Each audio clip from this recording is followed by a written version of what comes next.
আমি প্রথম ব্যাক পেইনের জন্য এবং হাঁটুর ব্যথা, ঘাড়ের ব্যথার জন্য বারডেমের সবচেয়ে বড় একজন ডাক্তার, নাম বলবো না, তার শরণাপন্ন হয়েছিলাম, সস্ত্রীক।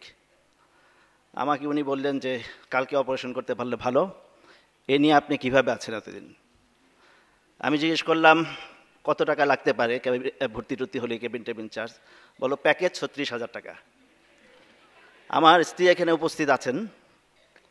সেন্ট্রাল হসপিটালের ওনার রুম থেকে বেরিয়ে আমি প্রেসক্রিপশনটা ছিঁড়ে ডাস্টবিনে ফেলে দিয়েছিলাম।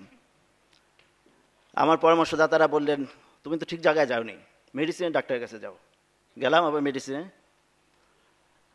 উনি একই কথা বললেন যে আপনার খারাপ অবস্থা একেবারে, আপনি এমআরআই করে আনেন একটা। করে নিয়ে গেলাম, বললো 1, 2, 3 ডিস্ক একটাও আপনার নাই, সব শেষ।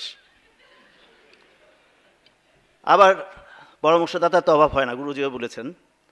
এবার ফিজিক্যাল মেডিসিন, উনি দেখে বললেন যে কালকেই ভর্তি হন।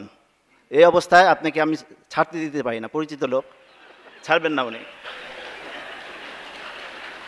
পালালাম আবার। পালানোর পর বাত বিশেষজ্ঞ বাকি ছিলেন, একেবারে বাংলাদেশের সবচেয়ে বড় বাত বিশেষজ্ঞ, নাম বলবো না। আমার সিরিয়াল পড়েছিল 1:30টার সময় রাতে, আসাও কঠিন সেই সময়, কারণ এত ব্যস্ত ডাক্তার উনি। উনি পাশে পাঠালেন, আরও অর্থোপেডিক্সের কাছে ফোন করে দিলেন, দেখে দাও। দুইজন মিলে ঝগড়া লেগে গেলেন আমাকে নিয়ে, যে আমি কার আসলে, আমি ওনার না ওনার।